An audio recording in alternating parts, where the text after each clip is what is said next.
Sorry, the sound was off. My bad. I was just saying hello to our Oh, viewers. sorry about that. Yeah, I think people heard you, but we already have 108 viewers, and that's pretty cool, to be honest.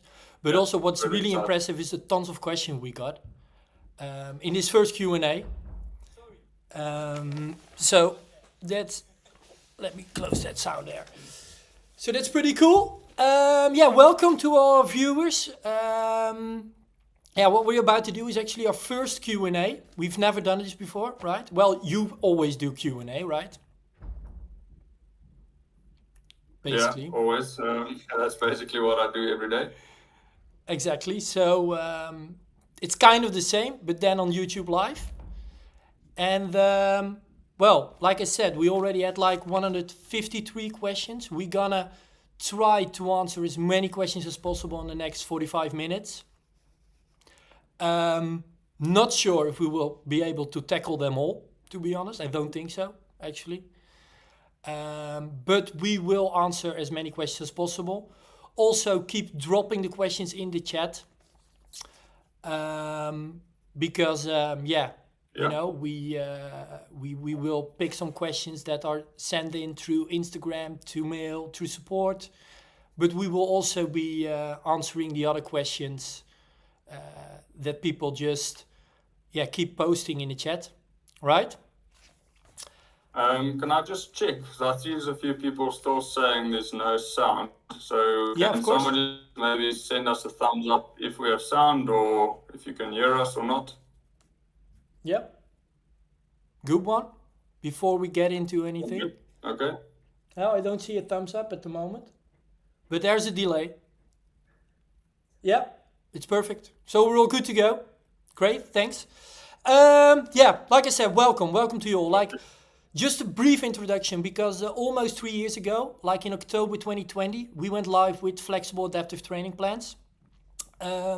It's been quite a journey so far, and we started basically join on the idea, on the vision that we wanted to make cycling actually just easier and demystifying a lot of training concepts. So actually making like cycling and especially improving or getting better, just making that a little bit easier. And Yeah, and maybe a little bit more simpler to understand. I mean, exactly, because it's easy to overthink. More is better, but that's not always the case. for sure, for sure. And well, I especially after like my racing days, I missed like a tool that could help me improve, but also was willing to adapt on like last minute changes, or like on the fact or the feeling that I didn't feel for a structured workout and that I just wanted to ride my bike. And Yeah. we started with Join like almost 3 years ago with adaptive training cycling plans. And yeah, you joined us already in the first year, right? Yeah, in the first year. Yeah, and still managing like a lot of questions that come into support. So you actually you know our community by heart, right? Yeah, there's a few names that I do remember off by heart by now. Cool. So it's good. It's good to kind of also get to know the community and people that interact quite often. It helps me help them better, and also to just help users choose the correct goal. Maybe something as small as that, and it's quite exciting. The small but yet a little bit of a role that I play in everyone's cycling training programs. Just a bit of support here and there. Yeah, well, I don't think it's a small one, but we're gonna try to make it even bigger today. Yeah, so this is our kickoff. This is our first Q&A event, and well, we plan on doing this more regularly, right? Yeah. We will try to do this on a monthly basis and maybe even do this on a bi-weekly basis, but we will keep you informed through email and through our feed in Join, basically. Yeah, I think we can just jump right into the questions. Yeah. But before we do that, people are watching this, don't forget to subscribe, because that's actually the best way to keep informed on next events. For sure. Click the notification button. Right? So that would be pretty cool. Okay, yeah, well, like I said, I got like tons of questions, and Yeah, let's start. yeah, I know, right? Let's just start with one. Well, I got one that's actually, I think it's pretty interesting because we get this one a lot, and it's about the of combining mountain bike with structured workouts on the road. And this question comes from Arne. It's quite a long one. I'm not going to read it entirely, but it basically says RPE scores of my MTB rides on an MTB route are systematically undervalued by Join. And he also already comes with kind of an explanation like the power supplied is pretty erratic. Mountain up, mountain down, turn through the legs. Keeping the legs still basically. So is there a possibility, that's basically what it comes down to train more specifically on the mountain bike in which I can better combine MTB rides with Join?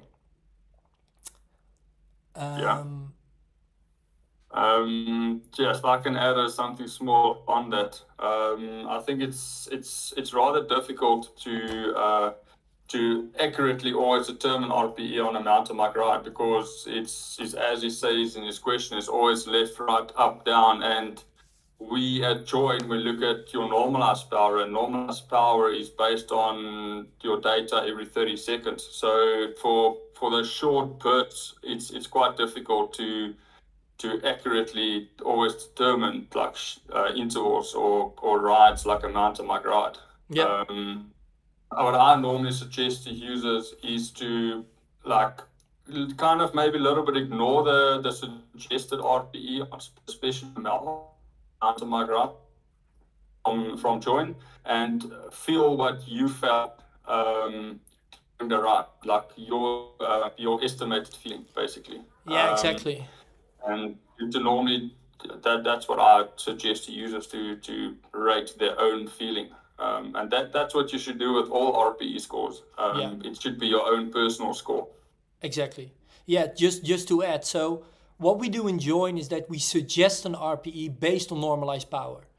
And that doesn't mean that suggestion is right, because what we actually want to know is like how it felt for you specifically, like, or individually, I should say. So just you can wipe out that suggested RP entirely and just really focus on what you think the RP should be like. And the thing is though, there is like an underestimation in normalized power when it comes down to your mountain bike ride, in my opinion. And that's, like you said already, normalized power is a calculation that uses like 30 seconds rolling average. And when you like kind of only do like 1, 2, 3 second really hard power output, what you do on a mountain bike, then the normalized power might be a bit low. By that also your suggested RPE might be too low. So this could be the case here, right? Yeah.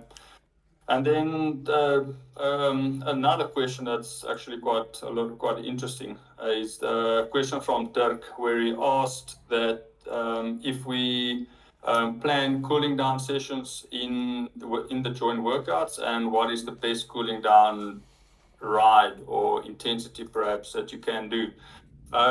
So in all our sessions, we do have it's around 50 to 60% of your threshold heart rate or FTP. There is, depend on the duration of your ride.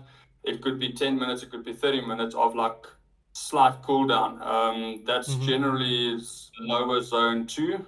So it should be enough for you to cool down a little bit, but then you can always in the last 5 minutes or so of your ride, like maybe really go easy into zone 1 and try and maybe just spin your legs out a little bit. I'm not sure what your feeling is at on that, Jim. Maybe you have, I don't know, a little bit of more a direct number or an accurate number where you could cool down. Well, this cooling down is really individually, and like I said before, like we try to make Join as easy, as simple as possible. And some people really like a cooling down for at least 10 minutes on like 50% of your FTP, and for a lot of other people, like just ending your ride with 5 minutes on 60% or even 65 is okay, is enough. And Yeah. a workout will never stop like in the middle of like a hard interval, like it will never stop immediately after VO2 max workout, right? There's enough cooling down for most of us. But if you feel like, hey, I want to cool down a little bit more, yeah, please do so, because joint will adapt accordingly. That's not a problem. And That's yeah, and it also depends, on like where you did your ride. Was it indoors? Was it hot? Was it cold outside? Whether you need this cooling down, more or less. So that would be my answer actually. Yeah, perfect. Then up next, it's someone, it's Nathan from our pre-sent question. Okay. Well, after this one, then we're gonna pick some of the chat. Okay. Yeah, perfect. Yeah, let's do that. Okay. And then he asked that it's difficult to keep his level after a event. So let's say, for example, I would assume he trained for a really big race like Liège-Bastogne-Liège. Yeah. And now he's trying to build his level further up from there. So what would your suggestion be on something like that, especially coming from like a really, really big race where it's your peak fitness for the last 3-4 months? Yep. Well, the honest answer is, after a really big ride, you get like a pretty high joint level. You get a pretty steep increase, right? Yeah. But you can't keep it there because the increase was just too steep. And I try to explain a little bit why this happens, because joint level actually reflects your stamina, your fitness. It doesn't tell you like your fatigue. So after a big event, you're really fatigued and your fitness is improved by a lot, but you don't have really a high performance level, like your form is actually not that high because you're fatigued. So it's the same like if you do like, normally you do like 10 hours a week and then you do a training camp of, let's say, 20 hours, I don't know. Then the week after that, you need your rest, and by that, your fitness will decline. So what is actually the best way of keep making progression? That's like, yeah, step by step, a little progress over weeks, months, and years. And if you do like a really big long ride, like Liège-Bastogne-Liège, for example, then yeah, your fitness afterwards is pretty high. It's actually the same as what professional cyclists out of the Tour de France experience. They have a pretty high fitness, but they're also really fatigued. So they need their rest and their fitness will come down. They can't keep their fitness level there. And that's the way the body works. And that's also why, because this is actually something that reflects on a lot of things in making progress or improving yourself. Like if you do like 2 hard endurance rides, for example, then the rest you need after endurance ride you did on Sunday, for example, is so long, might take up for like 2 or 3 days. Then like the next workout will be like on Wednesday or Thursday. And that doesn't make you improve, because the time in between is just too long and the total like training stress you can do in a week like that is just too low. So that's why you should do a little less like on Sunday, or do an endurance ride that really matches your own cycling fitness level basically, so you can keep the frequency of your cycling workouts at least at 2, but hopefully like 3 or 4 a week. Yeah, it's that's actually something that I do get from on my side, in the support side, quite often, is that where users would do a really big ride on a weekend, for example, and it's hard for them to understand why Join only plans a session maybe on the Tuesday or the Wednesday, and it's maybe perhaps even an easy session. Yep. So it's just about fatigue that's accumulating not from your session on Sunday, for example, but from your last week or from your last 2 weeks. So it's always good to take into consideration more than just that specific day. And a nice question also that's maybe slightly related to something like that is from Dave on a YouTube live. And sorry if my eyes are wandering that way every now and then. I'm just trying to keep track of the questions coming in and not to lose all the questions. There's quite a few questions in already. Where Dave asked if he schedules indoor training sessions. Should I shorten it? They always say an hour equals 2 hours outside. If so, how do I adjust it? So not really. It doesn't really. It feels like it because you don't have any free speed. But in terms of the stress calculated from your heart rate or your power, it's not really the case. So if I would suggest, if you have an hour ride or you only have an hour and you would like to do that indoor, but you have 3 hours planned on the day by join, you can simply just adjust your availability and your session would be shortened to an hour. And from there on, the rest of your schedule will be updated accordingly to kind of filter in the stress levels that you might have lost a little bit because of the shorter ride today. And it will be recalculated and made up at the later stage in your program. Yep. Makes sense. Can I pick one from the chat? Yeah, for sure. Go for it. Here's one from Lane. Well, actually a couple of them. But the first one, as consistency is an important factor to become better over weeks, months and years. Well, that's actually what I do say, yes. It would be nice to see the progress of my joint score over months and years. Can you make that possible? Well, we actually have that in the profile, right? If you go over to like your profile, you can see like your level improvement. It is normally, you'll find the top left if you click on your initials, you will see it. And then you can see like your current level and the level improvement you made over, I believe, 7 days, 28 days and your year. Not multiple years, or this year, then it's basically that. So it will be reset on the 1st of January. It's not multiple years. That might be something that we need to add. But yeah, we haven't been around for that long. But so Ian might also refer to kind of a little bit of a graph in a way, which I don't think it's something we are looking at doing at this moment. But it's something that could be done. But yeah, it's I think that the more important numbers are there at this moment for you to kind of see where your level started at and where you're heading towards. Yep. Here's also a question in the chat, and it's related to the mountain bike question earlier. When you have a power meter on and do not have a power meter on your mountain bike and gravel bike, you obviously don't have normalized power, and there's only your RPE score. Yes, and that's an interesting one, but you would have, or you might have, like heart rate, right? And that's really a thing with mountain biking, because the efforts, the same goes like the efforts are so erratic and so short in duration that normalized power is a little bit undervalued or underestimated. But also heart rate, because it's lacking, of course, you know, it takes a while to get your heart rate up to like your threshold or above it. And that would basically result in like a way lower heart rate than what you actually did. So especially with heart rate, also the RPE that we suggest is really underrated.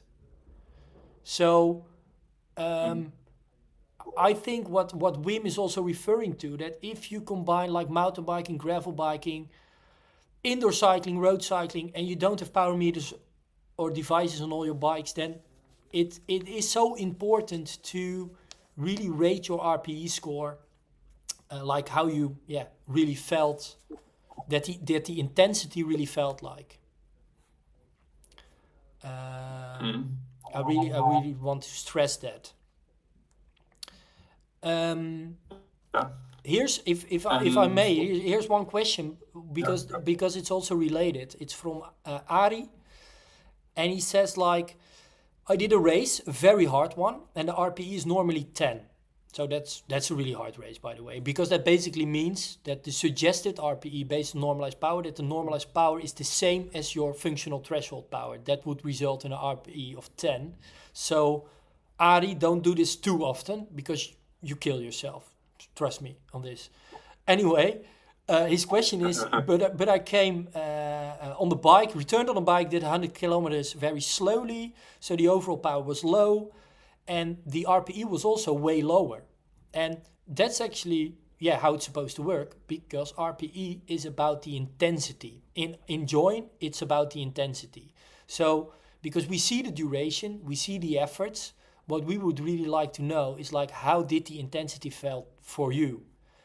And that basically means that if you do, for example, really hard, 2 minutes VO2 max effort in a workout of 1 hour, then the RPE is higher than when you do exactly the same intervals, but then within 2 hours of endurance. Because then the intensity overall, over the entire workout, is like leveled out, is a little bit lower. Does that make sense? Yeah, that I hope it definitely does make sense. So yeah, and it still comes down to you having to report your own feeling.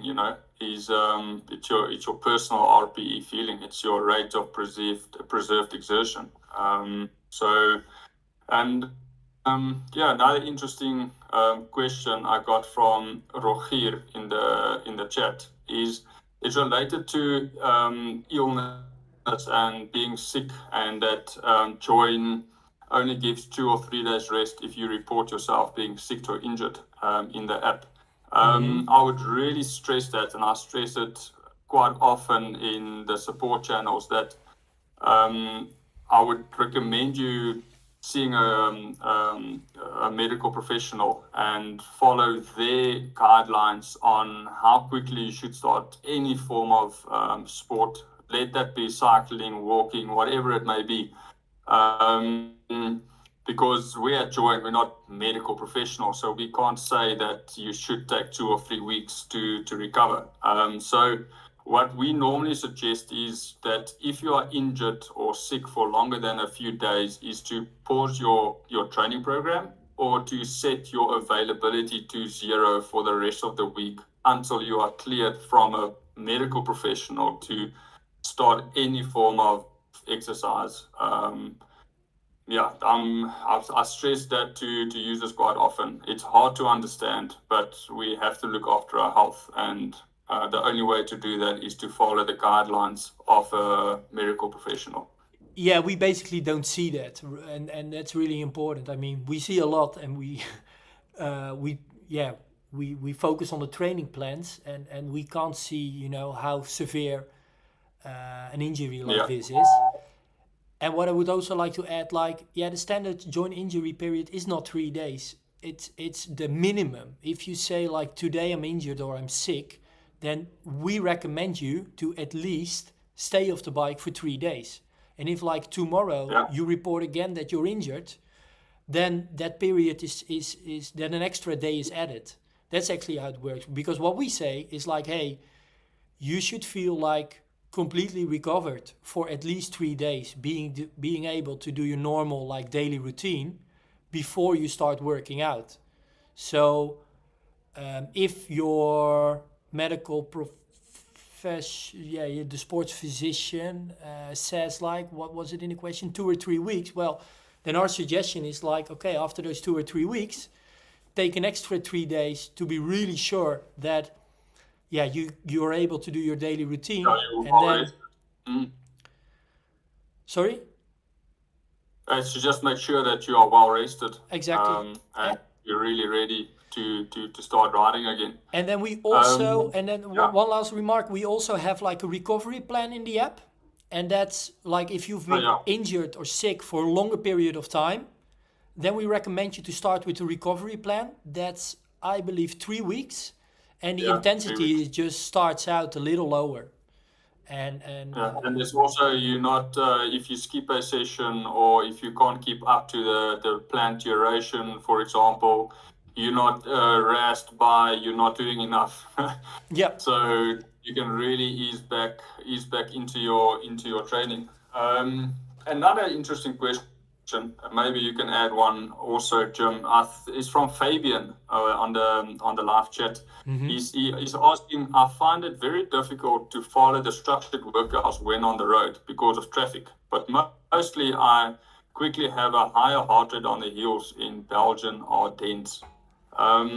So I think it's kind of related to one of the questions we have in our sent questions. It's about pausing your workout itself on your head unit. That's normally how I go about it, to get maybe past the traffic or 20-30 minutes out of the town to get to the hills.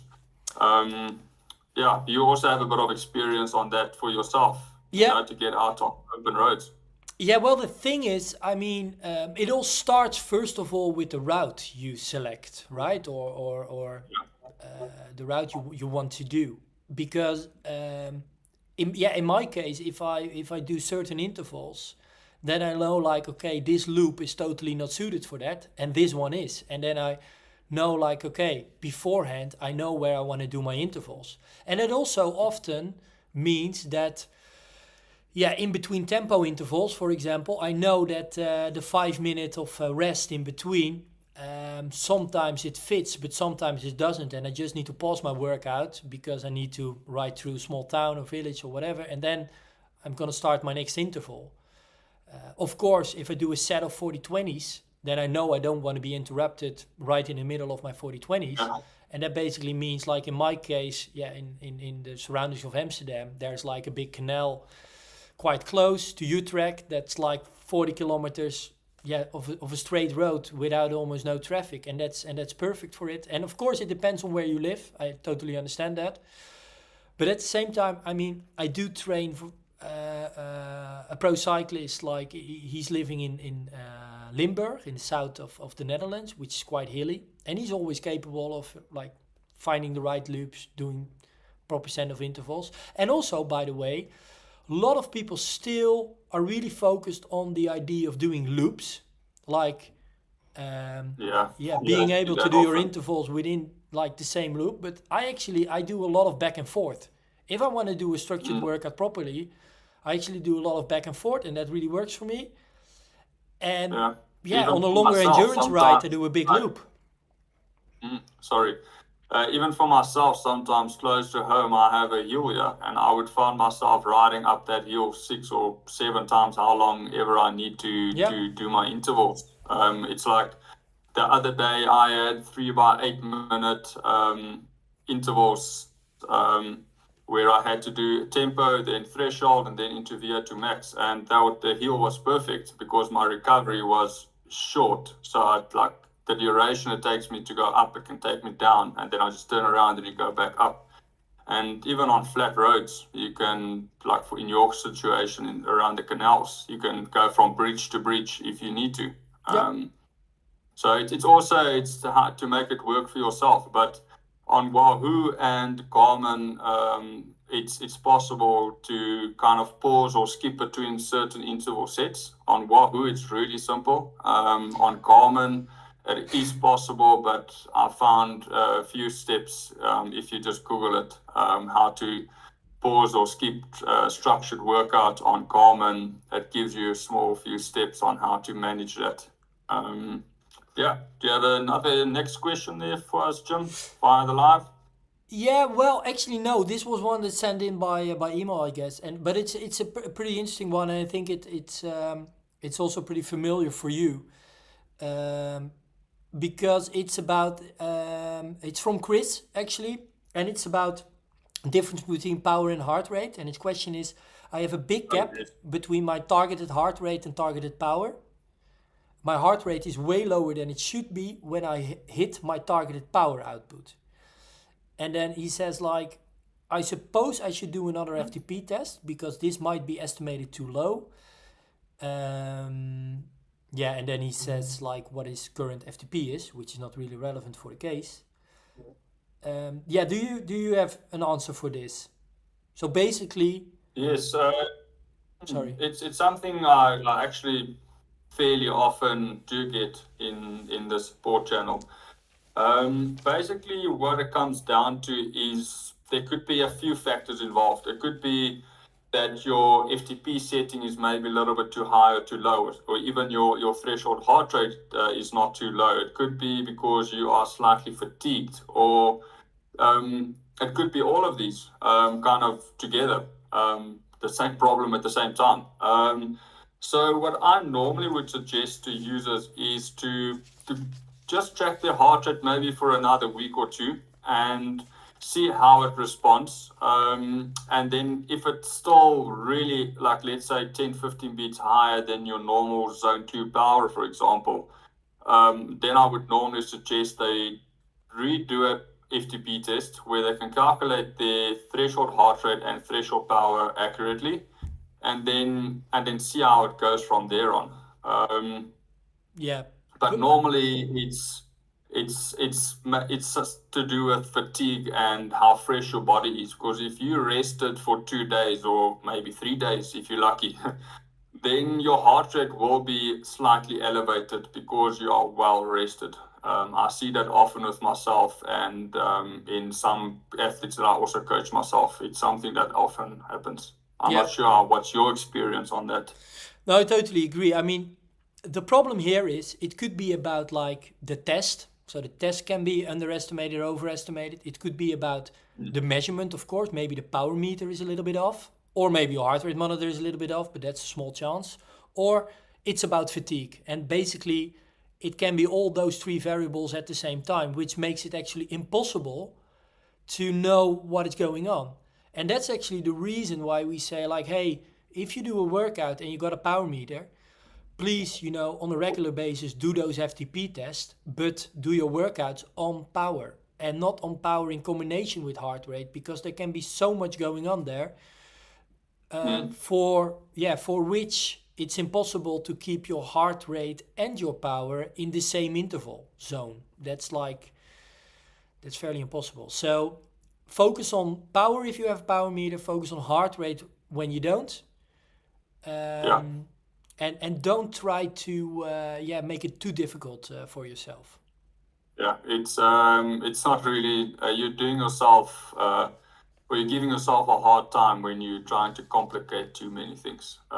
For we sure. here at Join is trying to make training for you simple for you, and yeah.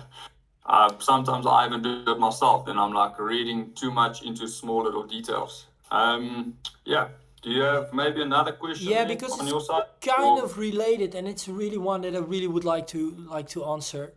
Or you can, but I would like to mention it here in this Q&A. It's from Matthias, and the question is like, do you guys think there are better tests than FTP tests? Some other training programs are using more all-round tests with also 1 and 5 minute tests. What's your opinion on those tests? For example, 4DP test, that's from Trainer Road, for example. And this is a really relevant one because it really reflects like the idea and the vision we have with Join. Because is like an FTP test the best test out there, or will it answer like all your questions you have about like how good you are as a cyclist? No, it doesn't. But just like a 20-minute test is like the most simple method to say something about, because there are actually two things at hand there. Say something about like your aerobic system and your anaerobic system. Yes, it is.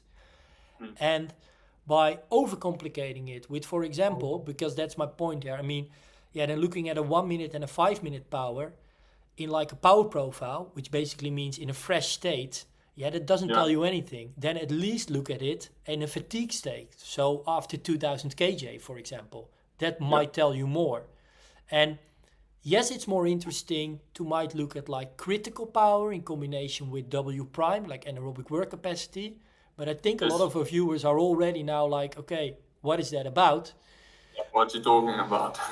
You make things overcomplicated. And a 20-minute FTP test does reflect. So basically, in the 20-minute test, a really aerobic cyclist can have a high FTP test because of a high aerobic system, and a more anaerobic cyclist can have a high FTP test based on the good anaerobic capacity. So yes, it's true. You don't really see those differences, and if you want to look more into detail, you want to know this.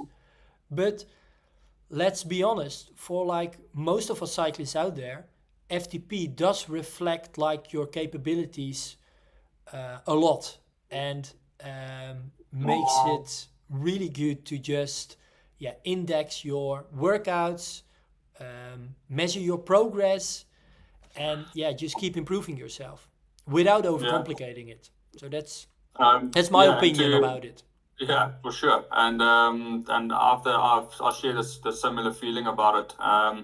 And actually, just now, like very recently, a question came in from JP about he says that he's not good doing FTP tests, and I see that quite often. It's something that I actually, in some form of way, struggle with myself, and I feel that comes down to you having to pace yourself for a test like the 20-minute test.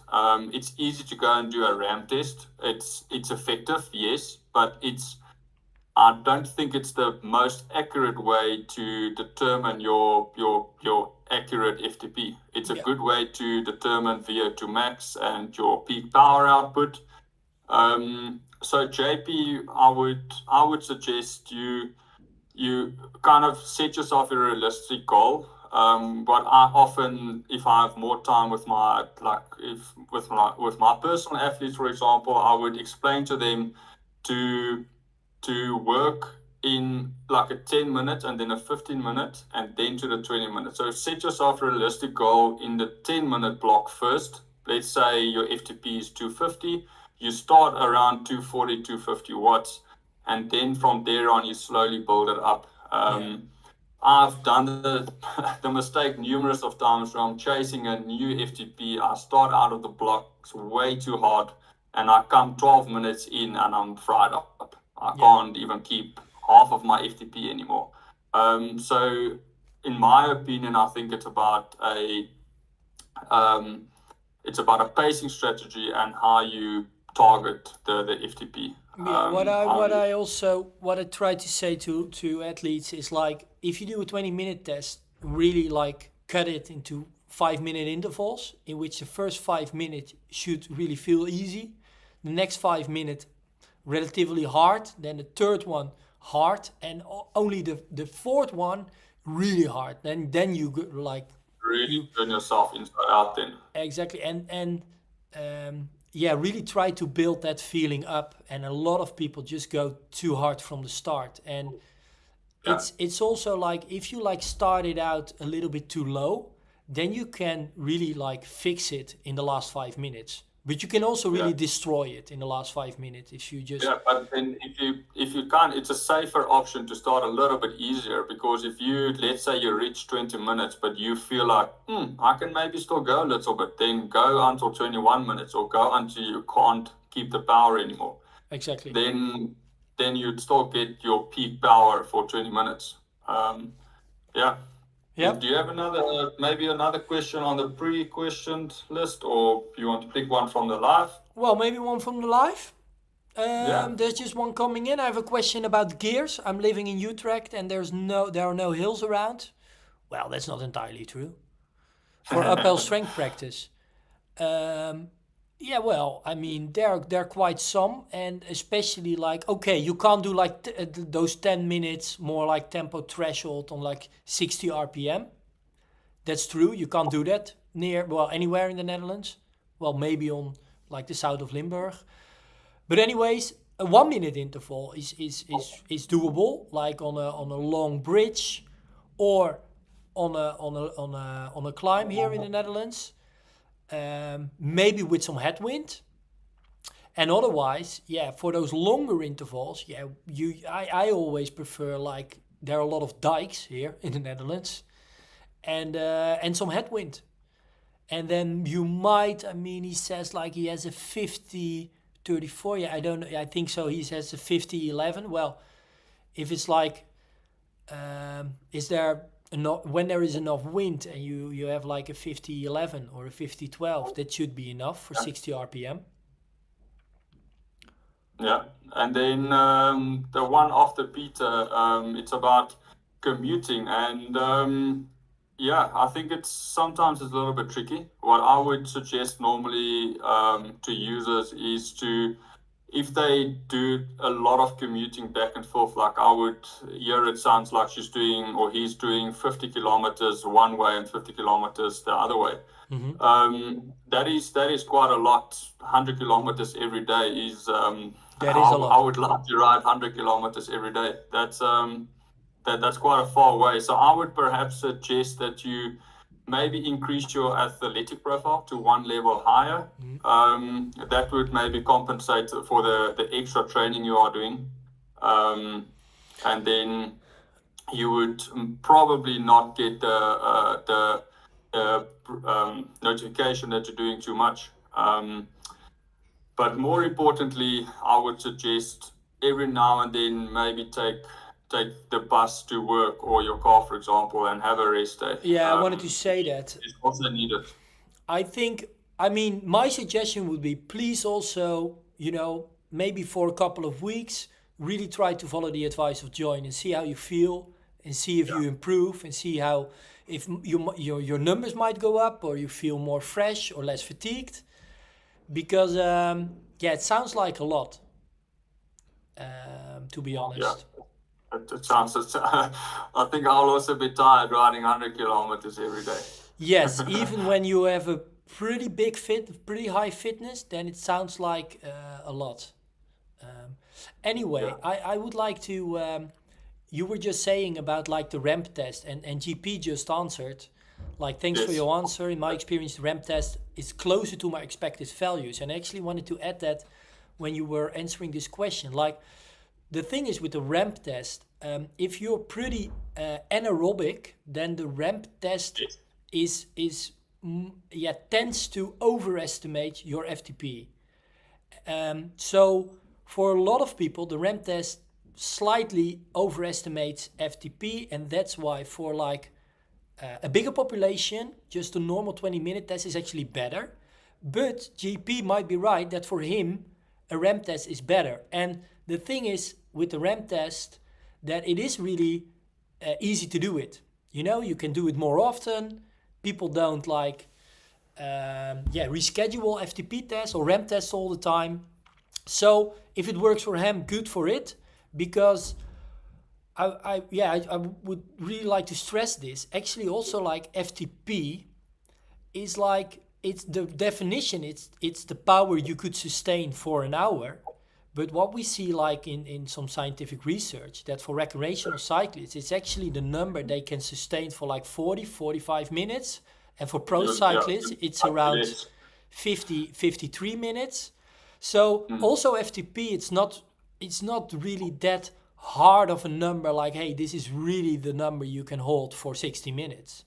So please also consider FTP like a metric that helps you to do your workouts better, basically. And I see a question came in from Kun that we also actually printed out. So thank you for reminding me there, Kun. It's about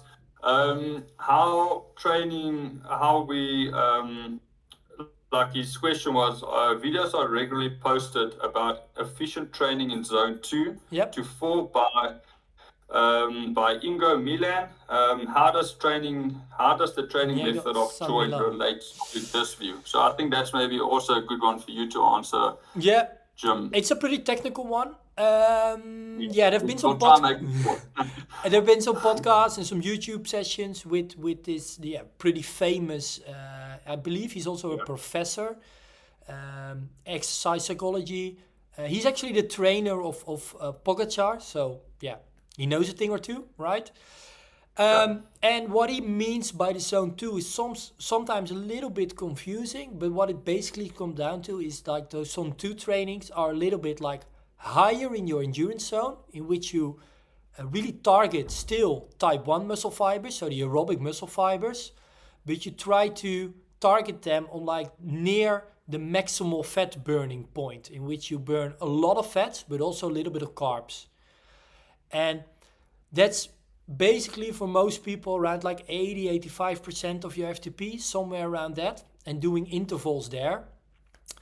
And that's actually in our case, it's like the tempo zone. It's green, basically. And that's actually something, you see a lot also in your joint intervals, because it does fit also with the polarized training model. Because in the polarized training model, what we do not do that often is the threshold zone. So after that point of aerobic threshold and before the anaerobic threshold, that would be like your zone 3. Sometimes you do that, and you do it more often when you want to be more experienced in, for example, time trialing. But that's the zone that really fatigues you a lot, and doesn't give you like the full VO2 max benefit. And it's also not really stimulating those type 1 muscle fibers. So, join actually, kind of like also complies with that vision of workouts. But I must admit, I don't know entirely, of course, how much tempo workouts Pogacar is doing, for example. I mean, I think we would all love to know what how many tempo workouts is doing. Well, I don't know if you saw it, but after like the Tour de France, Pogacar did like ride up like Col de la Madone, like 1 week after the Tour, stealing the KOM of, I believe it was Richie Porte. So it was like a 45-minute full threshold effort. That kind of surprised me, to be honest.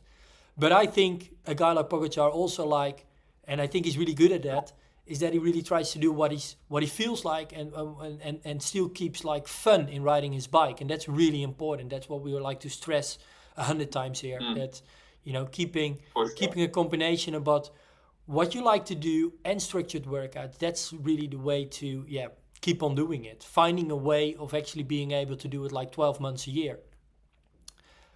That's really what we advocate, right? Yeah. Another question came in from on the chat from Frank. He's asking, choosing a certain activity profile changes level and training quite a lot, I feel. But it is a guess what I need to select. How does the choice impact level and training? So I guess his question is, if he moves his athletic profile up or down, what influence does it have on your joint level and the training that you get? What I do know is, and I'm certain of, is that it kind of, the main difference between all of the activity profiles is how much stress and how much training load your body basically can handle, and you also allowing yourself to handle. And the joint will never allow you to handle too much. Yeah, but it's also more about like the amount of hours you would like to ride your bike, and by that setting also like the progress indicator, like setting a realistic goal, how much progress you would like to make, that 100% circle. And it shouldn't actually affect your level, but what it does when you change it does, if you don't have like, for example, your Strava history or your Garmin history imported, then it might change your starting level, and by that also changing the level you're currently at. Yes. But it shouldn't be affected by a lot. Only maybe if you change it like 1 day after you started the plan. That could be the case here. So I also think in this case, in Frank's case, we might need to take a look at it through support. We might be able to send in an email to really see what is happening. Please send an email over to me at support@join. Then I'll take a look at your profile for you, and I will give you back the most accurate answer. Then it's not really an estimation, or we're not thumb sucking what you should and should not do. Yep. Cool. I think we're almost at the end of our Q&A. Maybe a last one? Yeah, you pick one from wherever you feel like. Then I'm going for the live chat, and the last one at this moment. Do you believe in training your weaknesses or your strengths to become a better cyclist? Well, thing is, it all depends on like what is your goal and what is the level of those weaknesses and those strengths. Like, for example, if like a track cyclist who is a sprinter comes to me, says like, I want to ride La Marmotte, yeah, then it's great that he has such a good sprint, but we really need to focus on his weaknesses, which might be endurance, right? So I see Nick just said that he's a sprinter and he would like to increase his aerobic engine. And he's asking if that is the correct approach. yeah, Yes, that is. Because we see it often in big races like the Tour de France, for example. If someone like Julian Alaphilippe, he's not the fastest sprinter, but he gets over the climbs and he's a bit more fresher. So he has a big engine. Then he can compete with guys like a Cavendish, for example, who has a really high power output. So increasing your endurance and your aerobic engine is definitely something that I would recommend. Yeah, and I would like to add, just to motivate Nick a little bit, like mankind is really designed for like aerobic stuff. So it's easier for like making a sprinter more aerobic than making like a climber, for example, really aerobic athlete, making him a sprinter or her. So that's what we see a lot in pro cycling, that you do want your sprinter over the hill, you know, to get on top of the hill, but you don't want him to lose too much power by doing so. So I think what Nick needs, is more endurance and more longer rides, and he will definitely be able to to reach his goals. Yeah, and if like he's a sprinter by nature or by So some people are a little bit more by nature a sprinter than an aerobic person. But it doesn't mean that his sprint will just disappear. It will always be there. So if you train your weaknesses in this scenario, you will get better, but your sprint will never disappear. As soon as you start training your sprint, after a week or two, it will just come back again. Or actually, it might even be slightly better. I see that quite often with myself, not being a really good sprinter, but if my endurance is good, or if I focus on endurance, as soon as I start focusing on sprint training, it does come through quite positively. So I think I believe you will be fine if you focus on endurance training, and before an event, focus on sprint training. For sure. Yeah, I had to laugh. Thankfully, I have a non-existent sprint. Okay, I think that's rounded. Let's round it up. Anything planned for the weekend, Rohan? So actually today I had a bit of an easier ride, luckily. And then on Saturday I have a 3-hour ride with Join. I have the reversed steigerings. Oh, nice one. I had the normal steigerings last Monday. The exciting one. I think that will be fun. I believe you also had that recently, if I looked at your Strava. Yeah, last Monday I had that one. And I'm just looking at it right now. Tomorrow I have like 10:50s and 8-minute tempo, 2 hours. That's also because my availability for tomorrow is set to 2 hours, but I might be able to do a little bit longer ride. So, I think that's it for now. Yeah. We'll be back here for sure. Maybe already on a on a bi-weekly basis, but currently we are more like, we have the idea to do this on a monthly basis, right? But anyway, especially if I look at all the questions that we unfortunately did not have time to get to. For sure. I think we will soon have to go to a bi-weekly live. But please feel free if we did not get to your question and you have it's burning to get an answer from your question, please feel free to send me an email at support@join, and I will do my best to get back to you as quickly as possible with your answer. Thanks. Great. Also, don't forget to subscribe on this channel, and you will be informed right away when a new Q&A session is planned. Yeah, thank you all for watching. And see you. And thanks once again for all the questions. Rohan, take care and see you soon. Yeah. Yeah, perfect, Jim. Yo, thanks everyone. See you again. Bye bye.